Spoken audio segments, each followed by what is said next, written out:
कौन ब्रह्मा का पिता है, कौन विष्णु की मां, शंकर का दादा कौन है, हमको दे बता।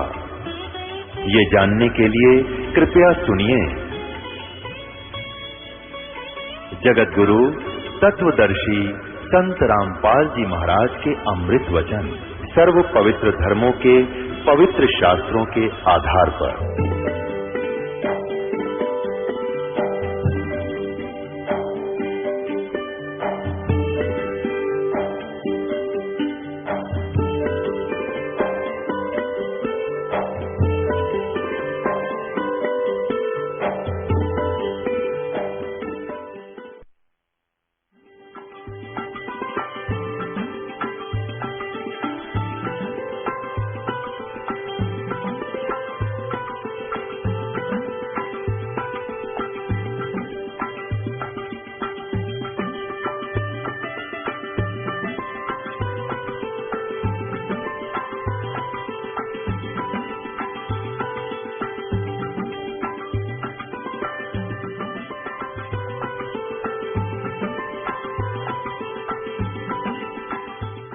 यह निश्चय है कि सतयुग के ब्राह्मण यानी ऋषि वेद के पूर्ण विद्वान थे और वो दुर्गा की पूजा करते थे, नथिंग एल्स। उन्हीं उसी का दर्शन करने के लिए उनके उनमें सदा ललायत रहते थे और गांव-गांव में दुर्गा का मंदिर हो, ये उनकी बड़ी उत्सुकता थी। अपने आत्माओं, सतयुग के ब्राह्मणों ने ज्ञान नहीं, वो दुर्गा की ही पूजा में जहान मगन रहते। इन्होंने वेद समझे कैसे? वेदों में कितना दुर्गा की भक्ति का कितने नामो निशान नहीं, और पूरी गीता जी में कितना दुर्गा की पूजा का नामो निशान नहीं। चारों पवित्र वेदों का एक निष्कर्ष रूप में पवित्र श्रीमद् भगवत गीता है। और ये कितने ल्यायो दंत कथा, ये लोक वेद था जो केवल ये दुर्गा की पूजा करते थे।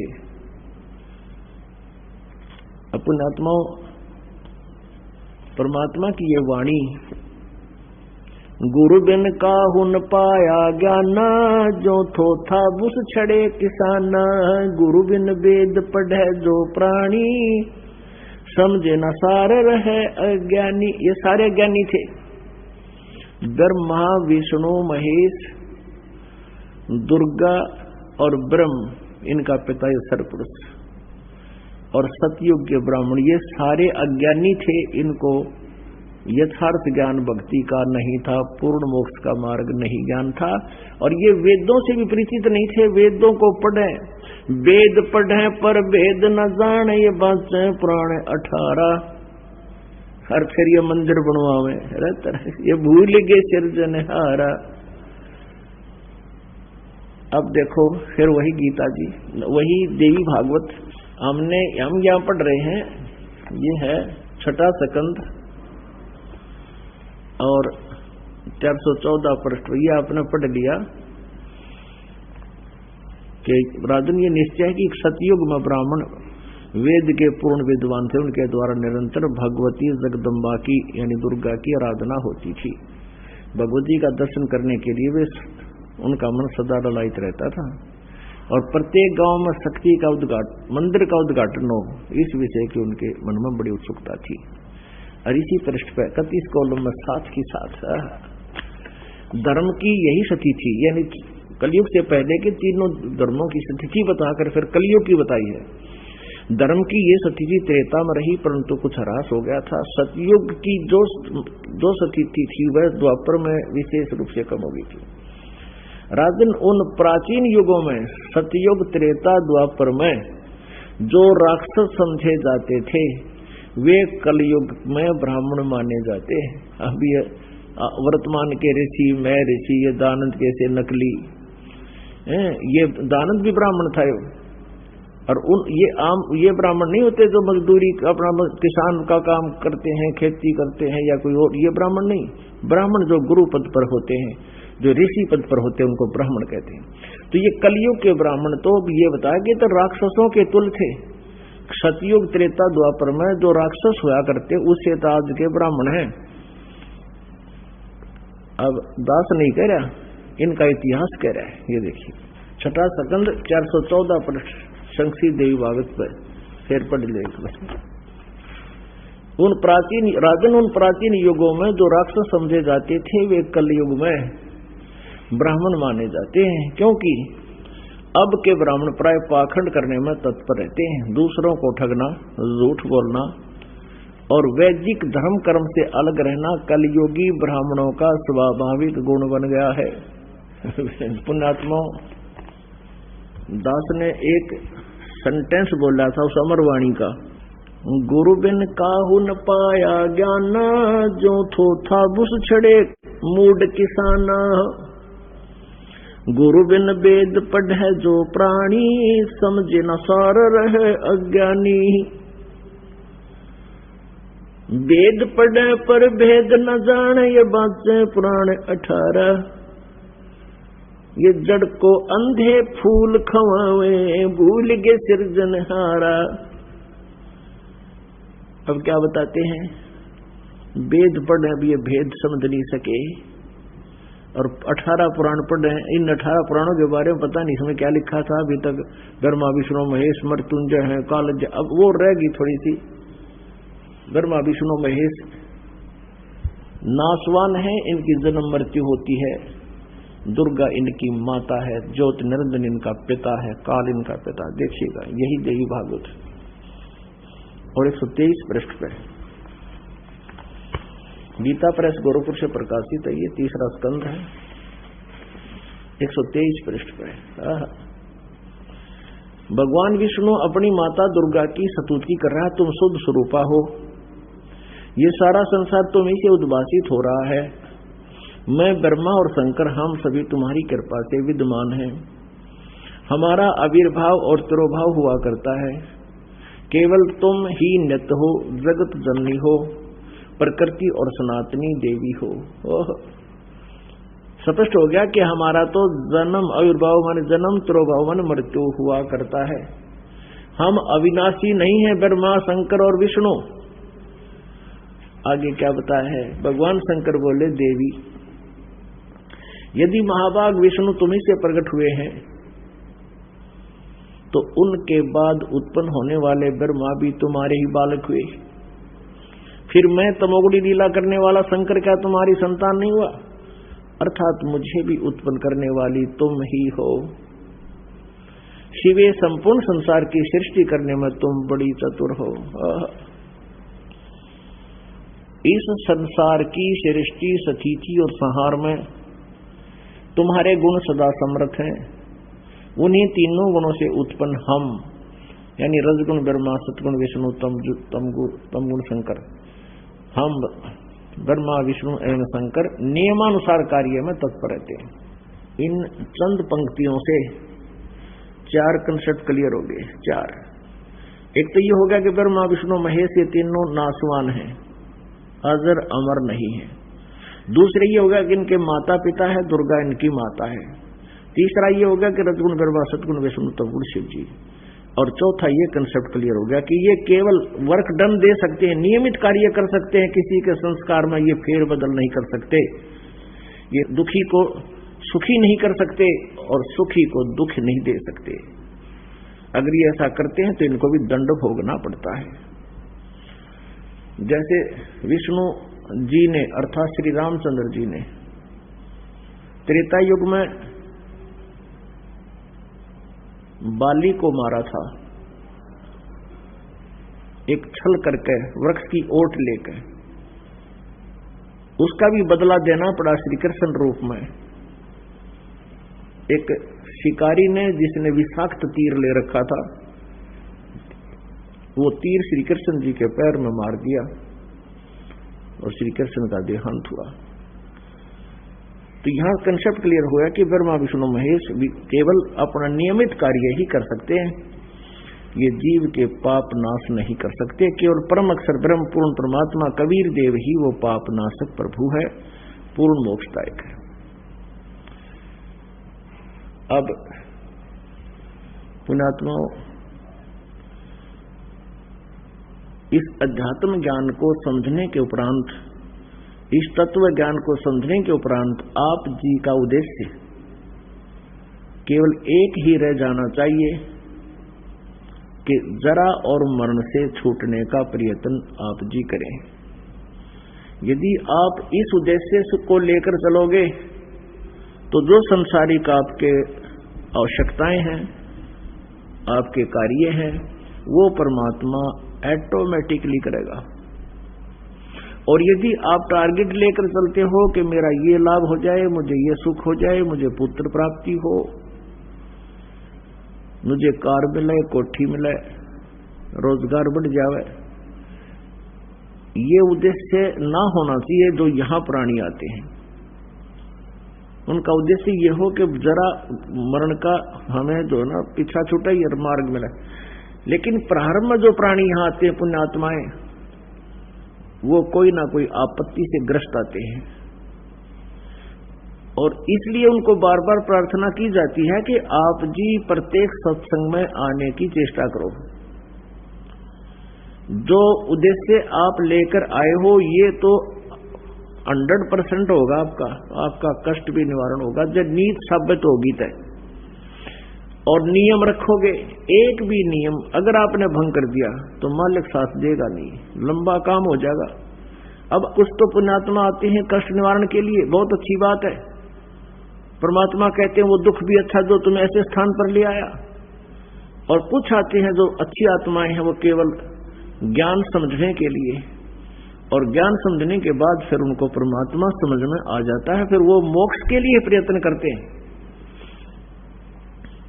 आप जी को बार बार यहां इसलिए बुलाया जाता है कि यहां 2 दिन 2 घंटे या 3 दिन जितना भी आपको समय मिला है, आप जी इस सत्संग को सुनोगे और साथ में फिर डिस्कस होता है। जो अच्छी आत्मा है यहाँ पहले पुरानी है, कई वर्ष के लगे हुए हैं पुण्यात्मा है, उनसे आपका संपर्क होगा।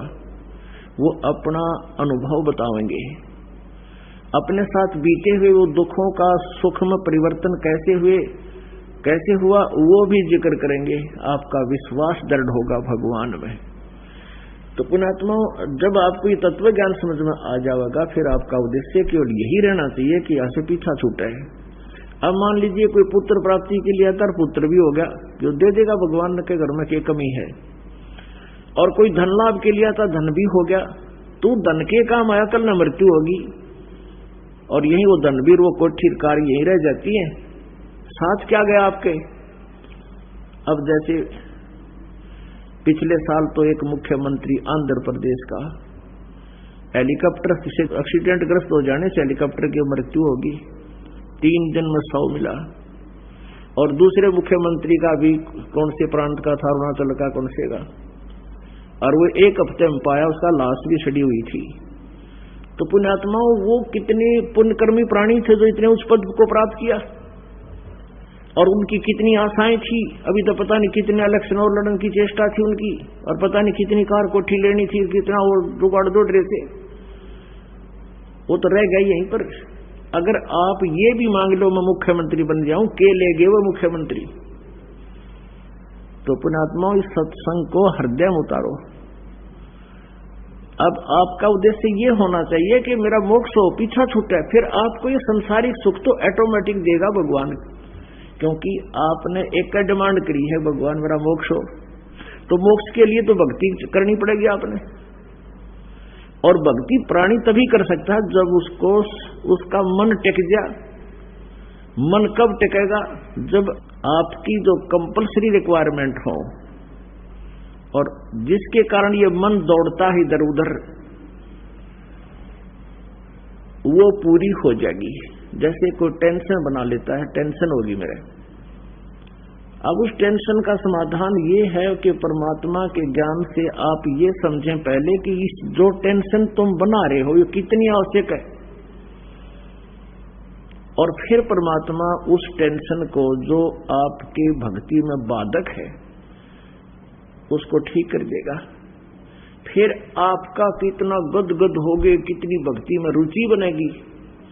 तो आप ये मांगोगे कि मैंने परमात्मा मोक्ष दो, तो फिर परमात्मा का कर्तव्य बदल जाता है।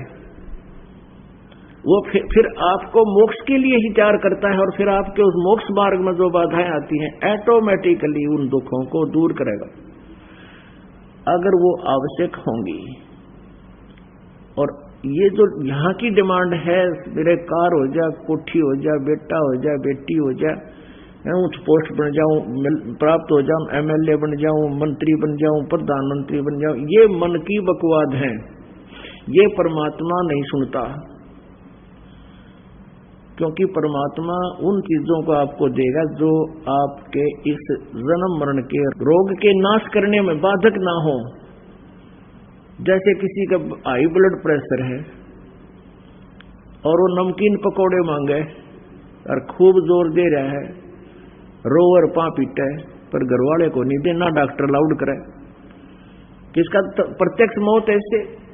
तो ऐसे ही पुण्यात्माओं इस भक्ति मार्ग में, यानी इस परमात्मा के ऑपरेशन थिएटर में, इस ट्रीटमेंट अंडर ट्रीटमेंट आप होगे हो, तो अब आपके मन की नहीं चलेगी।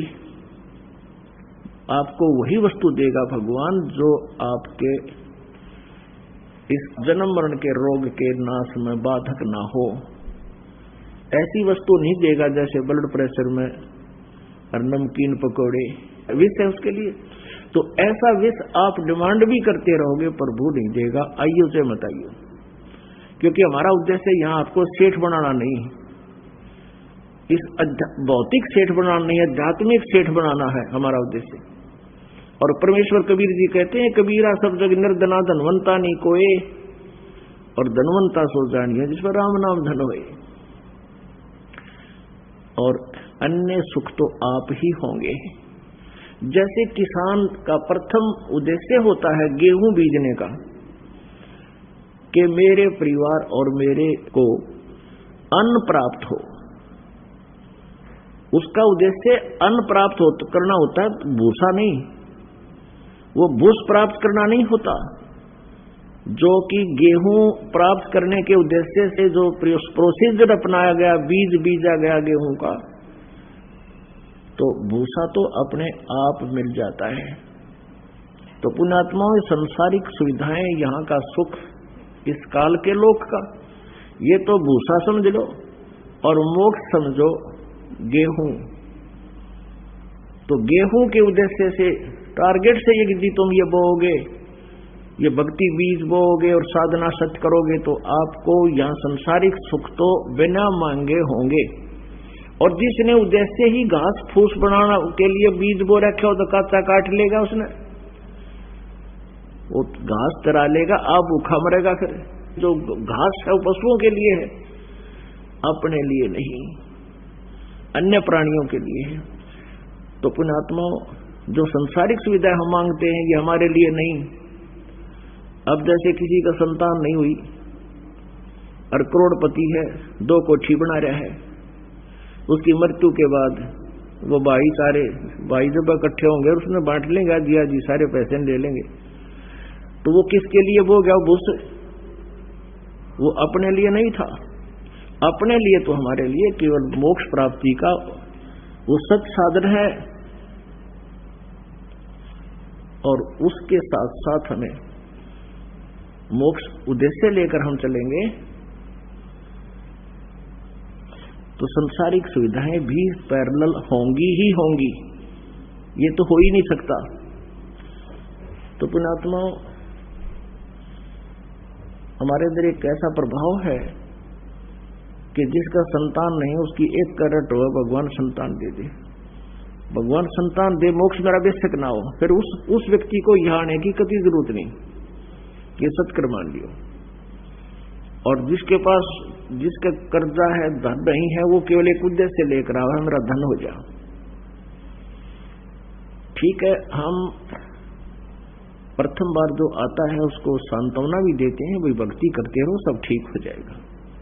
बिल्कुल आपके पास धन भी होगा, आपका संतान भी होगी, यदि परमात्मा आवश्यक समझेगा। क्योंकि हम इस तत्व ज्ञान से कति अपरिचित हैं, इसलिए हम परमात्मा के उस वास्तविक मूल मंत्र को ना चाहकर, मोक्ष को ना चाहकर संसारिक सुविधा चाहते हैं।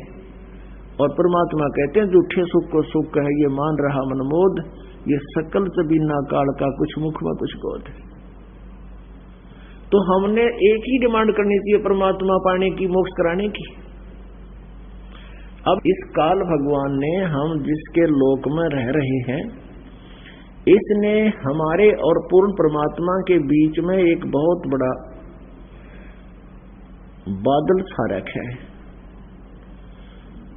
और अज्ञान अंधकार के आधार से हमें सत्साधना न मिलने से और तत्वदर्शी संत न मिलने से जो हमने साधनाएं की, ऋषियों ने साधनाएं की, उससे परमात्मा मिला नहीं।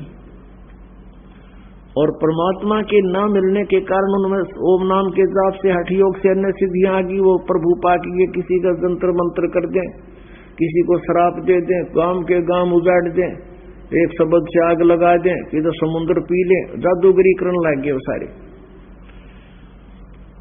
तो भगवान मिला नहीं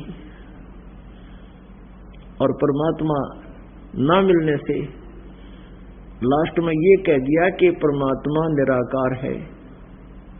ये इन अज्ञानियों की अपनी सोच थी, अपना अनुभव था। सदग्रंथों का ज्ञान नहीं था कि परमात्मा निराकार है। सदग्रंथ यानी वेदों में, गीता जी में, पुराणों में, सब में परमात्मा को साकार लिखा है। और जिन महापुरुषों को परमात्मा का साक्षात्कार हुआ, जिनको परमात्मा प्रत्यक्ष हुआ, उन्होंने भी गवाही दी है कि परमात्मा मनुष्य दृश्य है, हमारे ही जैसा है। और वो कबीर है जो बनारस में आया था, धानक की भूमिका करने आया था, जो दुल्हा बनकर रहे थे 120 वर्ष। तो परमात्मा के न पाने का, परमात्मा के दर्शन न होने का एक कारण यही रहा कि हम सत साधना से अपरिचित रहे। उसका मुख्य कारण यही रहा कि हमें वो सत साधना नहीं मिली जिससे ये हमारे बीच में, परमात्मा और आत्मा के बीच में जो पर्दा है ये हट गया। वो ना हटने से अज्ञान के कारण हमने भगवान को निराकार बताया। अब जिनको परमात्मा प्राप्त हुए उनमें से एक आदरणीय गरीबदास साहिब, गांव छुड़ानी, जिला दज्जर, हरियाणा के अंदर वो पुण्यात्मा परमात्मा हुई, श्रेष्ठ आत्मा, जिनको परमेश्वर स्वयं सतलोक से चलकर आकर मिले, गति करके वहां से आए, उनको यथार्थ ज्ञान दिया, अपने लोक से परिचित कराया। तब उस पुण्यात्मा ने, संत गरीबदास साहिब जी ने कहा, जैसे सूरज के आगे बदरा ऐसे कर्म छयारे, प्रेम की पवन करे चित मंजन ये झलके तेज नयारे। जैसे सूरज के आगे बादल ऐसे कर्म छयारे, प्रेम की पवन करे चित मंजन झलके तेज नयारे। परमात्मा और आत्मा के बीच में ऐसे पर्दा है जैसे सूर्य के सामने बादल आज छा जाते हैं और तेज हवा जब चलती है बादलों को तीतर भीतर कर देती है, फिर उस सूर्य का स्वरूप, वो प्रकाश स्वरूप, प्रकाश रूप। अब जैसे वेदों में अज्ञानियों ने अनुवाद कर रखा, भगवान प्रकाश स्वरूप है, वह स्वयं प्रकाशित है, वो सूर्य के तुल प्रकाशमान है। फिर निराकार क्यों करोगा? सूर्य की तरह चमकता है तो, और देखने जोगा है, दर्शनीय है, और फिर भी निराकार है। इसके बारे में परमात्मा ने क्या कहा है? मोती मुक्ता दर्शत नाही, ये जग है सब अंधरे, दिखत के तो नैन चश्म इनको फेरा मोतिया बंदरे। कि इनको मोक्ष मार्ग का तो पता लगा नहीं, और ये संस्कृत भाषा के जानने के कारण बड़े विद्वान योगी नजर आवे थे, महसूस थे बड़े विद्वान हैं, लेकिन इनको गुरु बिन काहू न पाया ज्ञाना, जो थो था भूछड़े मूड किसाना, गुरु बिन वेद पढ़े जो प्राणी, समझे न सार रहे अज्ञानी। अब इनको गुरु मिला नहीं, या ज्ञानी के अज्ञानी रहे, और जिस कारण से परमात्मा को निराकार बताते रहे। और ये भी ठोक के कहें कि वेदों में परमात्मा ने निराकार लिखा है, वेदों में तो ठोक के 100 बार, हजारों बार लिख रखा है परमात्मा साकार है, मनुष्य दृश्य है, वो गति करके आता है और वो राजा के समान देखने योग्य है। और ऊपर एक स्थान पर रहता है, वहां से सबको कंट्रोल करता है। और वो उसकी अपनी निराकार शक्ति के कारण सर्वव्यापक है। जैसे अपने ये संचार प्रणाली है, इसके अंदर एक जैसे ये टावर होते हैं, टावर एक स्थान पर होता है और वहां से उस टावर से, जैसे मोबाइल टावर है, वहां से तरंगे निकलती हैं निराकार रूप में उस क्षेत्र में जहां तक उसकी क्षमता है फैल जाती हैं। एक स्थान पर होकर भी टावर सबको कंट्रोल, सबको रेंज दे रहा है और वहां से उसका काम अपना कर रहा है। ऐसे परमात्मा सतलोक में रहते हुए या किसी स्थान पर रहकर भी वो सारे ऐसे कार्य करते हैं, करता रहता। जैसे एक तो टावर है स्थिर और एक है मूवेबल, जैसे एक चैनल टीवी वाले लाते हैं, गाड़ी पर रख लाते हैं, वो सारा सिस्टम। तो वो परमात्मा एक रूप में तो सतलोक में स्थिर है और अपना दूसरा ही रूप यानी वही पावर, वही जो का तुम वो फिर किसी भी लोक में आकर वहां से भी वही कार्य करता रहता है। जैसे 120 वर्ष धानक रूप में रहकर, जुल्हे रूप में रहकर बनारस में, काशी में परमेश्वर कबीर देव जी रहे और यहां से बैठकर भी, उस झोपड़ी में बैठकर भी परमात्मा असंख्य ब्रह्मांडों को कंट्रोल करते रहे। दिखत के तो नैन चश्म इनका फेरा मोतिया बंदरे।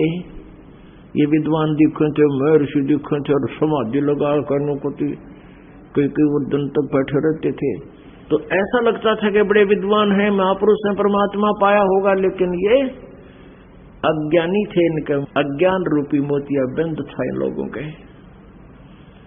अब उस परमेश्वर ने इस दास का मोतिया बंद हटाया और ये ऑपरेशन करने का एक तरीका बताया जो आप जी का अब अज्ञान रूपी मोतिया बंद सभी का समाप्त हो रहा है। जैसे सूरज के आगे बदरा ऐसे कर्म छयारे, प्रेम की पवन कर चुत मंजुन के तेज नयारे। परमात्मा पाने के लिए परमात्मा में एक विशेष कसक बनानी पड़ेगी, उसमें एक प्यार बनाना पड़ेगा और प्रेम की पवन बहानी पड़ेगी, तब परमात्मा मिलेगा। कैसे? अब जिनको सतगुरु मिले हैं उनका कल्याण हुआ है और होगा। सतगुरु की संगत भली अनसा थीर मुकाम, जुगन जुगन के बिछुड़े वो परसे लोक सतधाम। कहते हैं सतगुरु की संगत भली, यानी जिनको सतगुरु मिल गए और वो उस थीर मुकाम माने शाश्वतम स्थानम, थीर मुकाम, हंसा थीर मुकाम, वो पुण्यात्मा उस सनातन परम धाम को प्राप्त हो जाती हैं। और युगन युगन के बिछुड़े वो पहुंचे लोक सतधाम, यानी सतलोक में पहुंच जाते हैं जिनको सतगुरु मिल जाते हैं। साधों की संगत करें बड़ भागी बड़ देवे, अपना तो संशय नहीं और उतारे खेवे। कहते हैं तत्वदर्शी संतों की, परम संत की जो संगत करते हैं, बड़ भागी वह देव, वो पुण्यात्मा बड़ भागी हैं, पुण्यकर्मी प्राणी हैं। और अपना तो संशय नहीं और उतार दें खेव, यानी बहुत संख्या में अन्य को भी पार करवा सकते हैं। उनको पूर्ण विश्वास के साथ ज्ञान बता के, नाम दिवा के और कल्याण करवा सकते हैं। संगत सुर की कीजिए असुर आव है ओसे, बुद्धि भ्रष्ट सो संग क्या वो उल्टा देव दोष। कहते अच्छी आत्माओं के पास बैठिए। और असुरीय राक्षस तो ऐसे हैं जैसे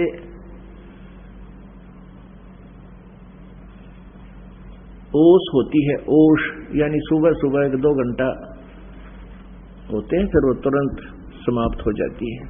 और अच्छी आत्माओं के पास बैठोगे तो आपका रंग में रंग चढ़ेगा, भक्ति का रंग अधिक बढ़ेगा। और बुद्धि भ्रष्ट के पास बुद्धि भ्रष्ट से संग क्या, उल्टा देवे दोष नो के किसने देखा भगवान खा ले पी ले मौज कर ले, बस यही बात सही है।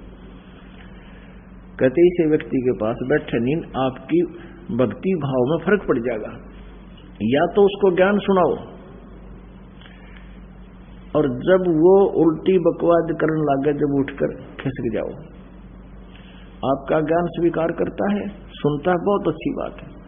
और फिर वो यूं कहता है ना किसने देखा भगवान, और हम तो इसका आगे भगवान नहीं मानते। उसको समझाने की चेष्टा अवश्य करो, लेकिन उसके रंग में तुम न रंग जाना, क्योंकि जिनको पूर्ण ज्ञान नहीं है वो तो डगमग हो सकते हैं। जिनको तत्व ज्ञान हो गया फिर उनको संघर्ष करे, समझाओ प्यार से। संगति सुर की कीजिए असुरन से क्या हेत, डाल मूल पावे नहीं जो मूरी का खेत।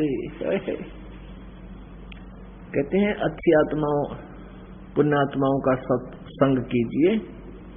और असुर राक्षस स्वभाव के, राक्षस कौन है?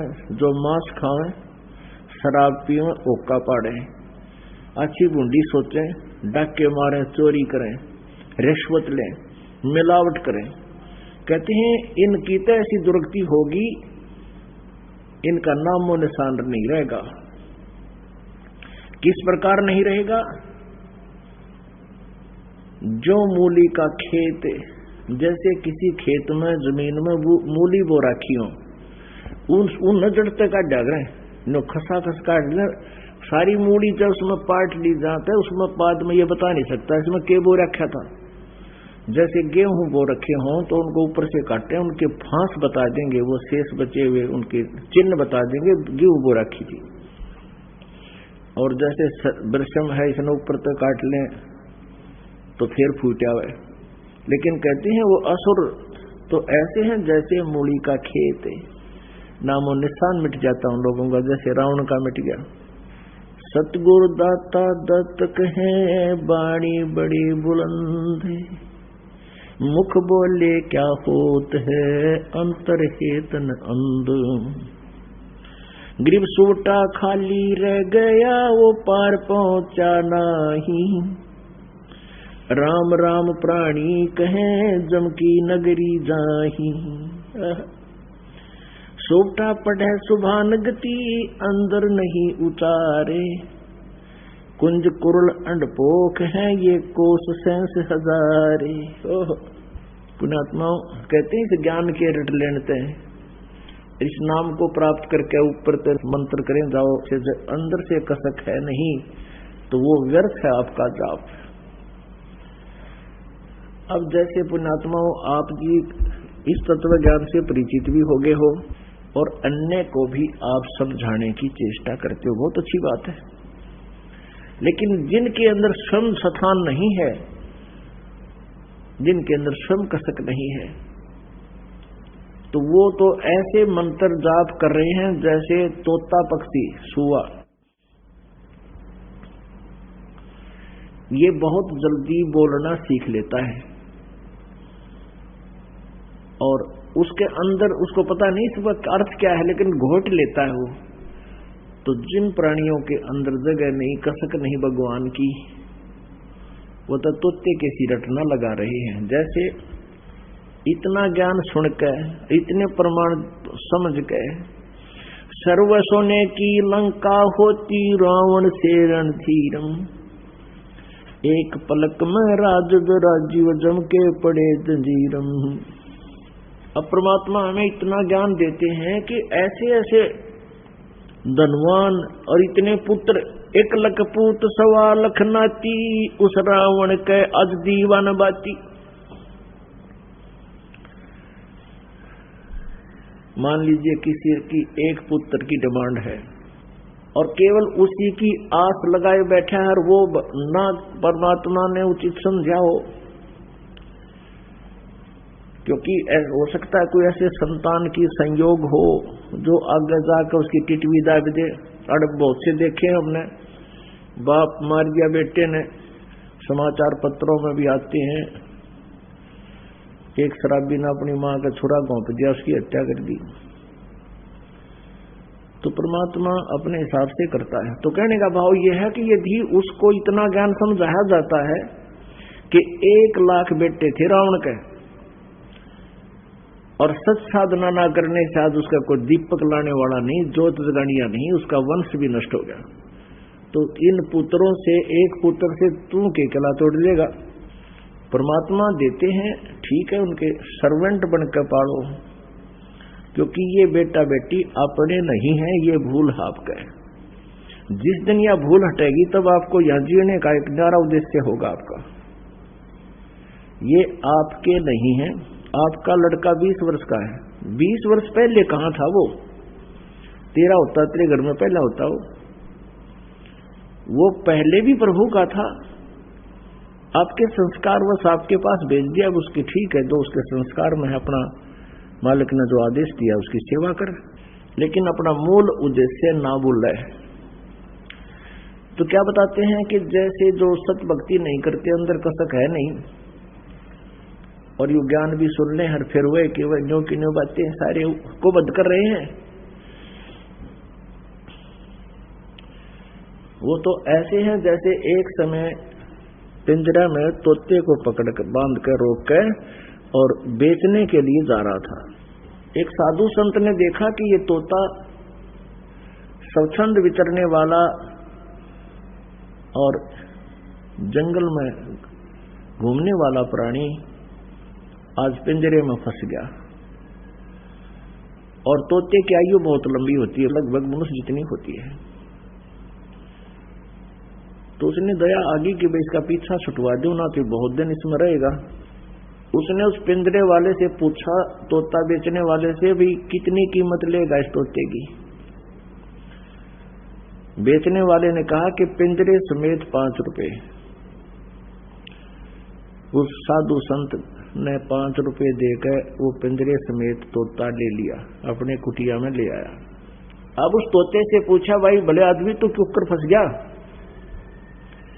उसने बताया कि महाराज जी, यो पार दी गया था शिकारी, और इसने दाने डाल दिए और मैं दाने खान आ गया, इसने जाल में रोक लिया, मैं न्यों फंस गया। तो संत जी कहने लगे, भाई यदि मैं तुझे छोड़ दूं फिर तो तू नहीं फंसेगा। अगना जी तोबा तोबा, मैं तो फिर भूल के नहीं फंसूं। अब संत जी ने कहा, भी ठीक है बेटा, ले तो एक सेंटेंस, एक मंत्र याद कर ले। अब क्या? शिकारी आओगा, दाने डालेगा, जाल बिछावेगा, हम दाने नहीं खाएंगे तो जाल में नहीं फंसेंगे। अब उस तोते ने कहा, ठीक है गुरुदेव। अब तोते ने गोट लिया, पार दिया होगा, जाल बिछावेगा, दाने डालेगा, हम दाने नहीं खाएंगे तो हम जाल में फंसेंगे ही नहीं। जब 5, 7, 10 दिन उसने खूब रट्टाफिकेशन कर ली और गुरुजी ने देख लिया भी पक्का ट्रेंड हो गया भी, अब ये मार नहीं खाओगा, तो उससे कहा, बेटा तू ऐसे करिए, और भी तोतों को, अपने साथियों को ये सारा फार्मूला बता दिए और वो फंसेंगे नहीं। अब अच्छा गुरुदेव। वो पहुंच गया। जब वो वापस गया तो सभी मित्र प्यारे इकट्ठे हुए। उन्होंने पूछा, भाई तू कैसे छूटा? उसने सारी राम कहानी बताई, आत्म बीती बता दी, और साथ में ये भी बता कि जिस गुरुजी ने मुझे छुड़वाया है उसने एक मूल मंत्र बता रखा है, और इसको हम याद रखेंगे तो आगे नहीं फंसेंगे। तो वो तोता गुरु बन गए। अन्य तोतों को आरती कराता है कि पार धी आवेगा, याद कर लो इस मूल मंत्र को, दाने डालेगा, जाल बिछाओगा, हम दाने नहीं खाएंगे तो हम जाल में नहीं फंसेंगे। सारे तोता नरट नरटली कुत्ती आरती की तरह गाँव जन्म रात न मंडे रहे। एक दिन वहां कोई शिकारी गया तोते पकड़ने वाला, उसने ये सेंटेंस, ये मंत्र सुना तो शिकारी ने सोचा, भाई यहां तो किसी ने ये सारे ट्रेंड कर दिए, ये तोते ना फंसे हैं। फिर भी उसने सोचा, ले तोते ना को कबूतर फंस जाएगा, जाल तो बिछा ही देता हूं, इतनी दूर आया हूं। जाल बिछा दिया, दाने डाल दिए और स्वयं अपना लेट गया एक तरफ जाकर कि कुछ देर देखता हूं, को फंसेगा तो ठीक से न चलेंगे।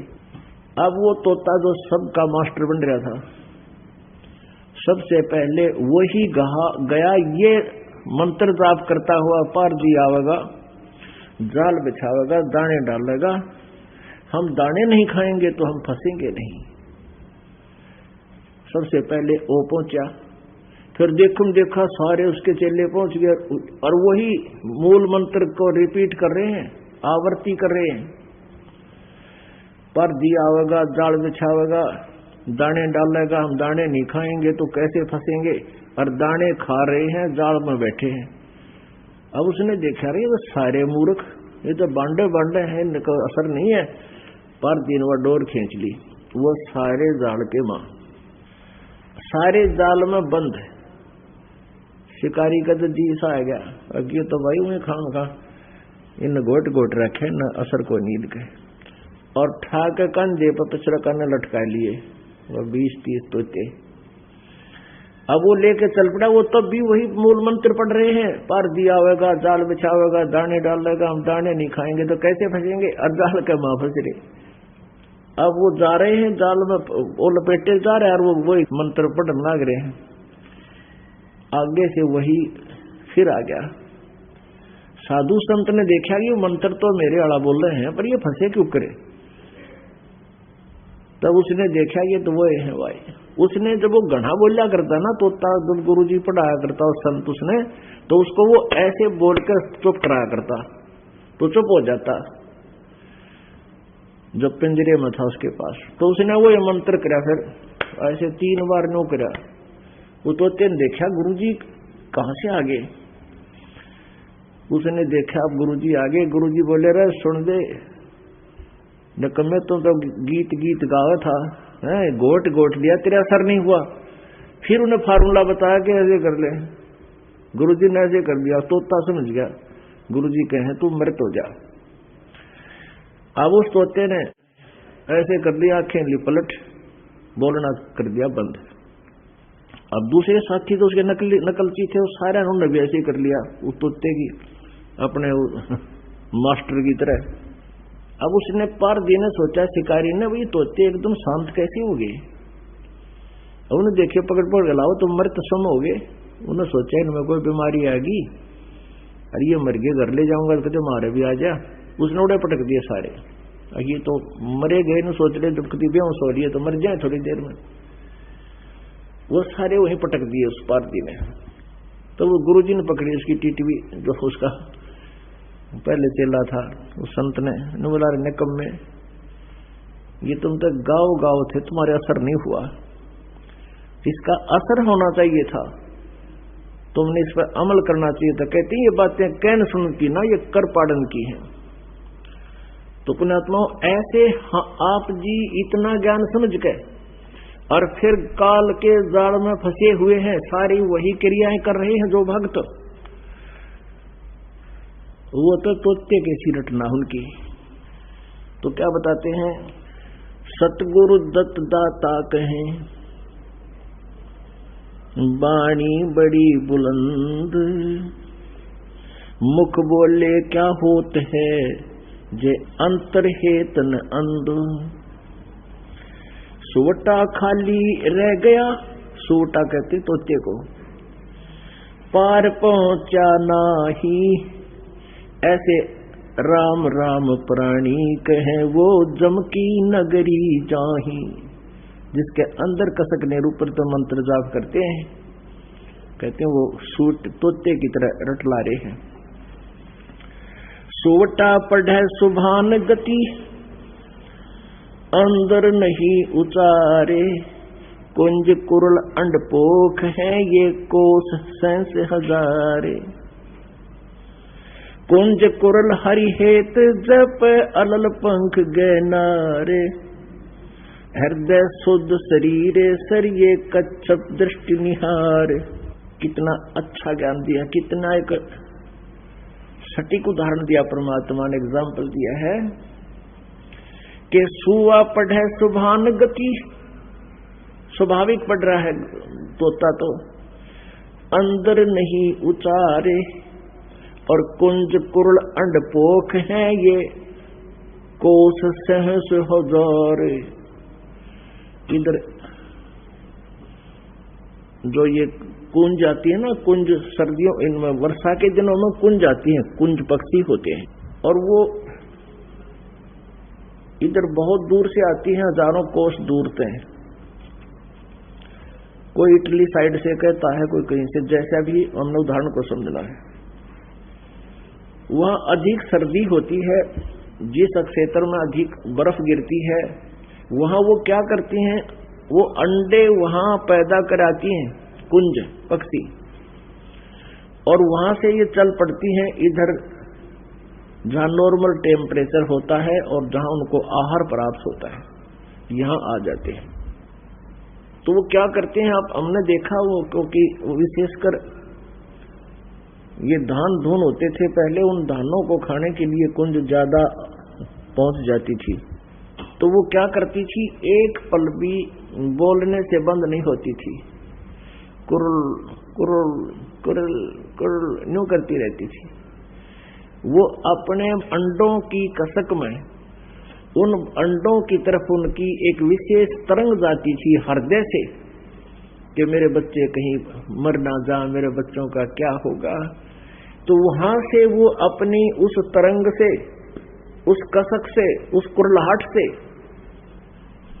और वहां हजारों कोस दूर यानी 2-3 हजार किलोमीटर दूर बैठी भी उन अंडों को वो पोष रही थी, पोख रही थी। जैसे एक तो पक्षी अंडों के ऊपर बैठकर उनको पोषण करता है, जैसे ये कबूतर है, कौवे हैं, इस तरह के पक्षी, और वो वहां से अपने अंदर की तरंग से, कसक से, कुरलाहट से, किलबिलाहट से उन 1000 कोस दूर अंडों को पोषण पहुंचा रही है उस कसक से, और उनके अंडे वे फिर बच्चे बन जाते हैं। जब वो वापस जाती हैं अपने उस कसक की तरंग की सेटिंग पे, अपने अपने बच्चों के पास वो ऑटोमेटिकली मिल जाती है, वो भूल नहीं करती।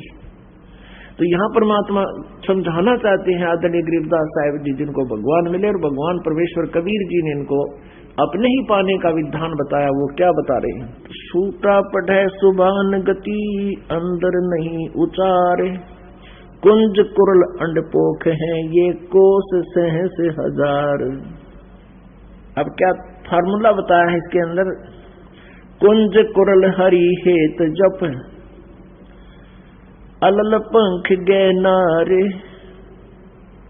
हृदय शुद्ध शरीर सर, कच्छप दृष्टि निहार।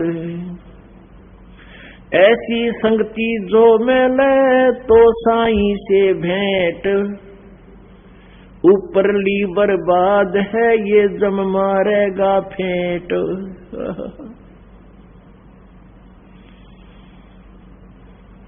ऐसे यदि आप परमात्मा को याद करते हो तो आपकी सफल होगी,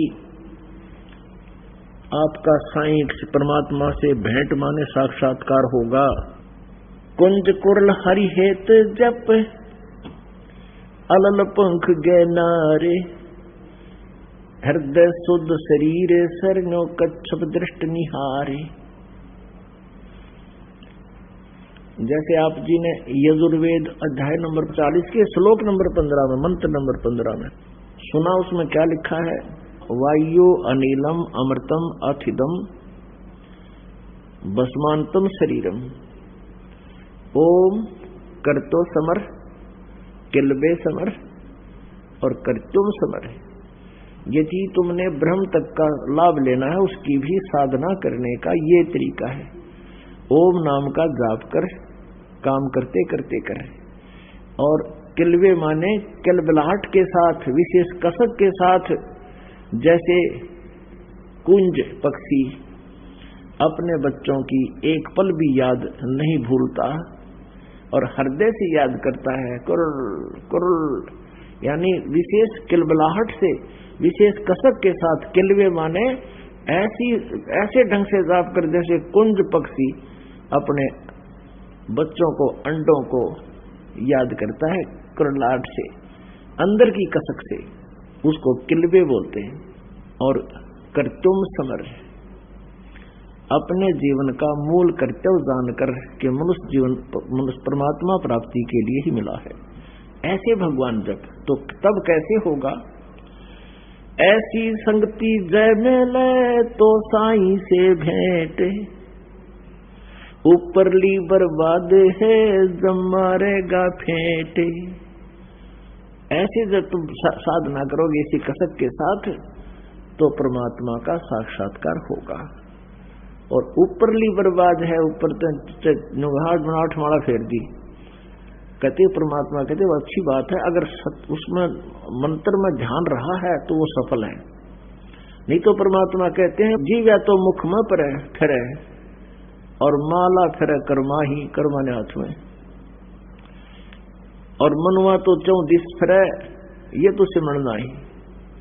विशेष कसक के साथ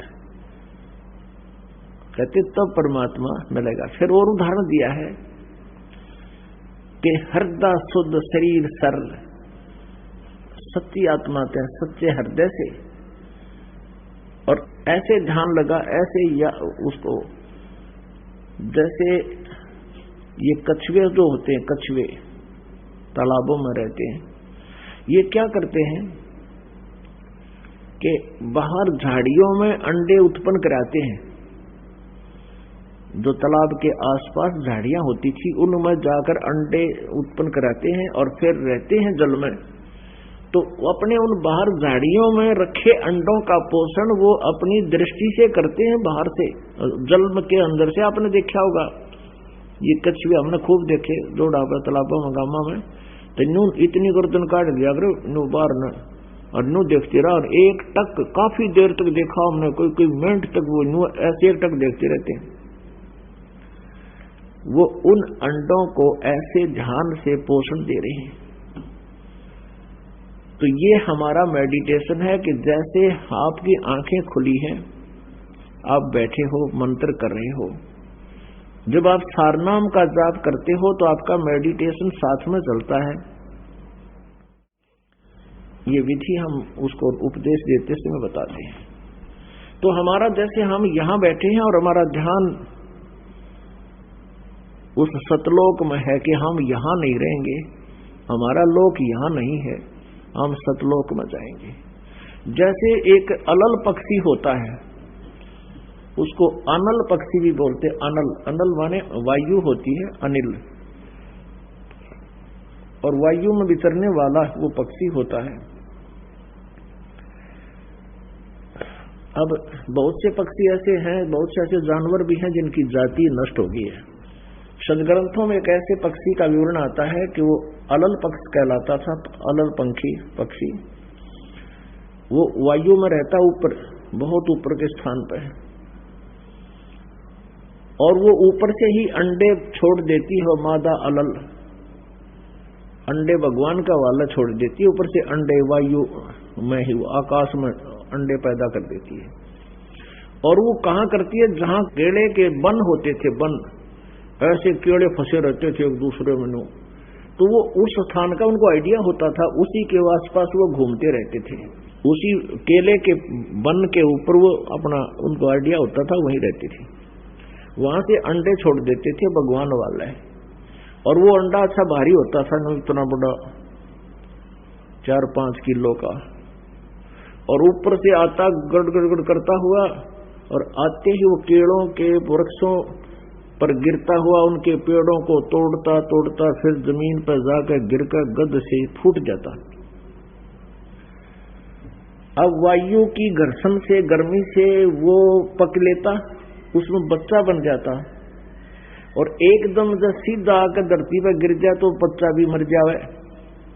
वो केलों के पत्तों पर, ऐसे उलझे हुए पत्तों पर गिरता, जोर से उनको तोड़ता हुआ, यानी उसकी गति कम हो जाती, स्पीड कम हो जाती, और फिर गिरते ही फूट जाता।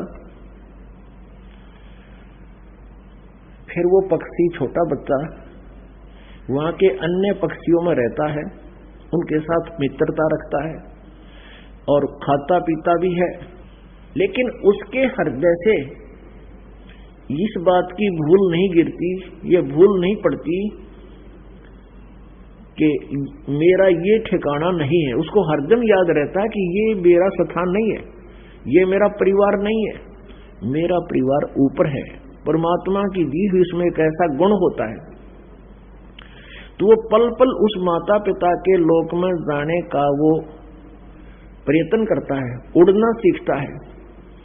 जब वो खूब उड़ना सीख लेता है तो उसका वहां के मित्रों में कोई मेल नहीं रहता, वहां के पक्षियों में उसका कोई लिंक नहीं रहता, लेकिन जब तक रहता तब तक उनसे खूब प्यार से रहता है। तो चलते समय वो क्या करता है, जब खूब उड़कर देख लेता ऊपर तक, तो इतना भारी पक्षी बताया है कि चलते समय वो 5 हाथियों को उठा ले जाता था अपने पंजों में फंसा के। अपनी आत्मा देख, हमने इस बात पे नहीं जाना है कि ऐसा कैसे था और कैसे था, ये तो हमारी जो सोच है वह जीव वाली है, और हमने सिर्फ ज्ञान से लिंक रखना है। कहने का भाव ये है कि हम यहां आकर गिर गए, ये हमारा लोक नहीं है। अब परमात्मा को पाने के लिए हमने उस अलल पक्षी के अंडे बच्चे की तरह यह सुर्ती हटानी नहीं चाहिए कि मेरा परिवार वहां है, यहां नहीं है। जब तक हमारा संसार में संपर्क है, सबसे प्यार से रहें, और जब हम भक्ति करके दृढ़ हो जाएंगे, खूब भक्ति कमाई हमारी हो जाएगी, तब हम अपने ऑटोमेटिकली सीधे इस भक्ति को लेकर अपने सतलोक से ले जाएंगे। अब इसको कहा है कुंज कुरल हरि हेत जप अलल पंख गए नारे। अलल पंख, अब इसमें एक पंक्ति में परमात्मा की अमरवाणी में 3 एग्जाम्पल दे दिए हैं। कुंज कुरल हरि हेत जप, कुंज जैसे कुरलाहट से, कलबलाहट से, किलवे समर, हरि हेत जप, परमात्मा को प्यार से, ऐसे कसक से जप। और अलल पंख गए नारे, उस अलल पक्ष की तरह डगमग ना हो, पहाड़ की तरह अडिग इरादा रहे, वो अपने माता पिता के पास जाने का, सतलोक में जाने का। हृदय सोद शरीर सर कच्छप दृष्ट निहार, इस हृदय रूपी शरीर रूपी सरोवर में शुद्ध हृदय से और कच्छप दृष्टि निहार, जैसे कछुआ देखता रहता है, एक टक भी उसे दृष्टि नहीं हटाता, ऐसे ही आप जी का जो सूक्ष्म मेडिटेशन ध्यान है, हमारा सूक्ष्म ध्यान कैसा है, जो पति भरता पति से राती आन पुरुष नहीं भावे, बस पी हर में सुरत प्रीतम में ऐसे ध्यान लगावे। जैसे लड़की का विवाह हो जाता है, अपने मायके आ जाती है, लेकिन उसका अपने पति के प्रति वहां रहते हुए मौन रहती है, जिक्र भी नहीं करती। तो ऐसा हमारा ध्यान है जैसे लड़की अपने माता पिता के यहाँ रहते हुए भी अपने पति का ध्यान उससे हटता नहीं। तो ऐसे ही कहते हैं जैसे कच्छप दृष्टि निहार, हम यहाँ रहते हुए भी सतलोक जाएंगे, हमारी कच्छप यानी कछुए जैसी नजर दृष्टि व सूक्ष्म दृष्टि सतलोक में जाने वाली ऐसे निरंतर बनी रहे, तो तब हम परमात्मा पाएंगे। ऐसी संगति जो मिले तो साईं से भेंट, यदि ऐसा कोई संत मिले, ऐसी संगत वाला संत मिले, ये मार्गदर्शन करने वाला मिले, तो भगवान प्राप्ति होगी, परमात्मा का साक्षात्कार होगा। और ऊपरली बर्बाद है जब मारेगा फेंट, यानी जैसे ऐसी कसक नहीं है और साधना भी कर रहे हो तो काल तुम्हारे ऊपर कभी भी अटैक कर सकता है। जैसे सूरज के आगे बदरा ऐसे कर्म छयारे, प्रेम की पवन कर चुत मंजन जलक तेज नयारे। अपने आत्मा ज्ञान से और इस भक्ति के साधना से, सत साधना से आपके हृदय में एक विनम्रता आवेगी, एक विशेष प्रेम जागेगा भगवान का, और वो उस प्रेम की दशा बहुत अजीबोगरीब होती है। परमात्मा कहते हैं प्रेम छुपाया ना छुपे, जागट प्रगट हो, मुक्त चाहे बोला नहीं पर नैन देत है रो। जब आप परमात्मा की हम कोई कथा सुना है, कभी ऐसी कोई चर्चा चलती है तो आंखों में ऑटोमेटिकली आंसू आ जाती है। तो समझो आपकी भक्ति यानी वो प्रेम की पवन स्टार्ट होगी है और परमात्मा अवश्य मिलेंगे। बोलो सतगुरुदेव।